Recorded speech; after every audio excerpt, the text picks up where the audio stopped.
ചോറ് കഴിക്കുന്നത് കുറച്ച് ശരീരഭാരം കുറയ്ക്കാൻ ശ്രമിക്കുന്നവരാണോ നിങ്ങൾ? എങ്കിൽ ഈ വീഡിയോ ഒന്ന് കണ്ടു നോക്കണേ. ചോറിന് പകരം വയറ് നിറച്ച് കഴിക്കാനും ടേസ്റ്റിയും ഹെൽത്തിയും ആയിരിക്കാൻ പറ്റുന്ന ഒരു കിടിലൻ ചിക്ക് പീ സലാഡാണ് ഇന്ന് തയ്യാറാക്കുന്നത്. ഒരിക്കൽ കഴിച്ചു നോക്കിയാൽ ചോറിന് പകരം ഇത് തന്നെ കഴിക്കാൻ തോന്നും. വെള്ളക്കടല കൊണ്ട് ഇത്രയും ടേസ്റ്റിയായ ഒരു സലാഡ് ഉണ്ടാക്കാൻ പറ്റുമെന്ന് എനിക്കറിയില്ലായിരുന്നു. ചോറ് കഴിക്കാതെ തന്നെ വയറ് നിറച്ച് കഴിക്കാം. ടേസ്റ്റിന്റെ കാര്യത്തിൽ യാതൊരു കുറവും ഉണ്ടാകില്ല. ഇത് ഒരാഴ്ചയിൽ കുറച്ച് ദിവസമെങ്കിലും നിങ്ങളുടെ മീലിൽ ഉൾപ്പെടുത്തിയാൽ എന്തൊക്കെ മാറ്റങ്ങളാണ് ഉണ്ടാകുന്നതെന്ന് മനസ്സിലാകും. എങ്കിൽ ഈ സലാഡ് എങ്ങനെയാണ് തയ്യാറാക്കുന്നതെന്ന് നമുക്കൊന്ന് കണ്ടു നോക്കാം. ആദ്യം തന്നെ ഒരു പാനിലേക്ക് കുറച്ച് ബട്ടർ ആഡ് ചെയ്ത് കൊടുക്കാം. ബട്ടറിന് പകരം ഒലിവ് ഓയിൽ ചേർത്താലും മതിയാവും. ഞാൻ വളരെ കുറച്ച് ബട്ടർ മാത്രമേ എടുത്തിട്ടുള്ളൂ. ശേഷം അതിലേക്ക് കുറച്ച് ചാറ്റ് മസാല ആഡ് ചെയ്ത് കൊടുക്കുന്നുണ്ട്. ചാറ്റ് മസാല ഓപ്ഷണലാണ്. അതില്ലെങ്കിൽ നമുക്ക് ഇഷ്ടമുള്ള എന്തെങ്കിലും മസാല ചേർത്താലും മതിയാകും. എൻ്റെ കയ്യിൽ ചാറ്റ് മസാല ഉള്ളതുകൊണ്ടാണ് ഞാൻ അത് ആഡ് ചെയ്ത് കൊടുക്കുന്നത്. പിന്നെ അതിലേക്ക് നമ്മുടെ വേവിച്ച കടല ആവശ്യത്തിനനുസരണം ഇട്ട് കൊടുക്കുക. തീ ഏറ്റവും ലോ ഫ്ലെയിമിൽ വെച്ചിട്ട് വേണം നമ്മളിത് ചെയ്യാനായിട്ട്. കാരണം അധികം എണ്ണ ഉപയോഗിക്കാത്തത് കൊണ്ട് തന്നെ കടല അടിയിൽ പിടിക്കാനുള്ള ചാൻസ് ഉണ്ടാവും.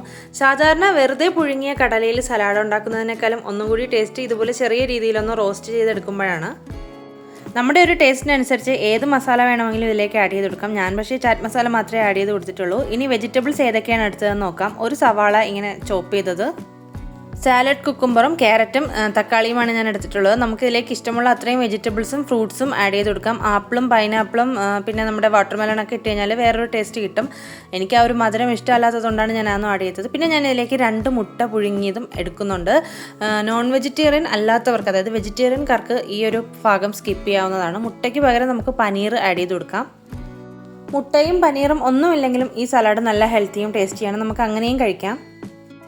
സാലഡ്സിന് ഏറ്റവും അധികം ടേസ്റ്റ് കൂട്ടുന്നത് അതിൻ്റെ ഡ്രസ്സിങ്ങിൽ തന്നെയാണ്. അപ്പോൾ ഞാൻ അതിന് വേണ്ടി ഇവിടെ 2 മുട്ടയുടെ വെള്ളയും കുറച്ച് വെളുത്തുള്ളി, ഒരു 3-4 അല്ലി വെളുത്തുള്ളിയും ഉപ്പും ഒലിവ് ഓയിലും കൂടി ചേർത്ത് ഒരു ഡ്രസ്സിങ് തയ്യാറാക്കി എടുക്കുന്നുണ്ട്. ഇത് ഏകദേശം നമ്മുടെ മയണൈസിൻ്റെ ആ ഒരു ടേസ്റ്റ് തന്നെ കിട്ടും. പക്ഷേ ഓയിൽ കുറവായതുകൊണ്ട് ഞാൻ അതിന് പകരം കുറച്ച് വെള്ളം കൂടി ആഡ് ചെയ്ത് കൊടുക്കുന്നുണ്ട്. അതിന് പകരമായിട്ട് നമുക്ക് പാലോ അല്ലെങ്കിൽ നാരങ്ങ നീരോ ഒക്കെ ആഡ് ചെയ്ത് കൊടുക്കാവുന്നതാണ്. വെജിറ്റേറിയൻസ് ആയിട്ടുള്ളവർക്കും മുട്ട ഇഷ്ടമല്ലാത്തവർക്കും മുട്ടയുടെ സ്ഥാനത്ത് പനീർ വെച്ചിട്ടും ഇതുപോലെ നല്ല ടേസ്റ്റി ആയിട്ടുള്ള ഒരു ഡ്രസ്സിങ് തയ്യാറാക്കി എടുക്കാം. പിന്നെ യോഗട്ട് ഉപയോഗിച്ചിട്ടും നമുക്ക് ഇതുപോലെ ചെയ്തെടുക്കാവുന്നതാണ്. അത്യാവശ്യം നല്ല തിക്കായിട്ടുള്ള ഒരു ഡ്രസ്സിങ് തന്നെ നമുക്ക് കിട്ടിയിട്ടുണ്ട്. ഞാനിതിൽ മുട്ടയുടെ മഞ്ഞ ഇടാറില്ല. ഞാൻ പലരുടെയും വീഡിയോയിൽ മുട്ടയുടെ മഞ്ഞ ഇട്ട് കണ്ടിട്ടുണ്ട്. ഞാൻ അങ്ങനെ ചെയ്തിട്ടുണ്ടായിരുന്നു. പക്ഷേ അത് മുട്ടയുടെ ഒരു സ്മെല്ല് വല്ലാണ്ട് കിട്ടും. ഇതിനങ്ങനെ ഒരു സ്മെല്ലൊന്നും വരില്ല. ഇനി ഒരു വലിയ പാത്രം എടുത്തിട്ട് അതിലേക്ക് നമ്മുടെ വെജിറ്റബിൾസ് എല്ലാം ആഡ് ചെയ്തെടുക്കുന്നുണ്ട്.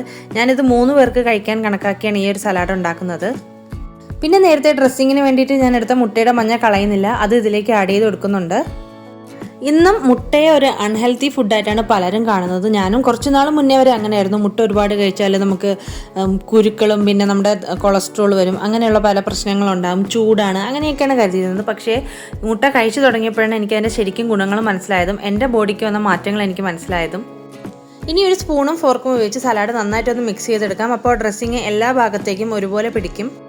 അങ്ങനെ നമ്മുടെ healthy and tasty chick P salad റെഡിയായി കഴിഞ്ഞു. ഡയറ്റിലാണെന്ന് പറഞ്ഞ് രുചി ഉപേക്ഷിക്കേണ്ട കാര്യമില്ല. ഇതുപോലെ ഒരു സലാഡ് ഉണ്ടാക്കി നോക്കിയാൽ. ഞാനടക്കം ഉള്ള പലർക്കും സലാഡ് കഴിച്ചു കഴിഞ്ഞാൽ കുറച്ച് കഴിഞ്ഞാൽ നമുക്കൊരു വിശപ്പ് തോന്നാറുണ്ട്. പക്ഷേ ഈ ഒരു സലാഡ് കഴിച്ചു കഴിഞ്ഞാൽ നമ്മുടെ വയറ് നല്ല ഫില്ലായതുപോലെ തോന്നും. വളരെ കുറച്ച് ചേരുവകൾ കൊണ്ട് വയറ് നിറയുന്ന രീതിയിൽ തയ്യാറാക്കാൻ പറ്റുന്ന ഒരു അടിപൊളി സാലഡാണിത്.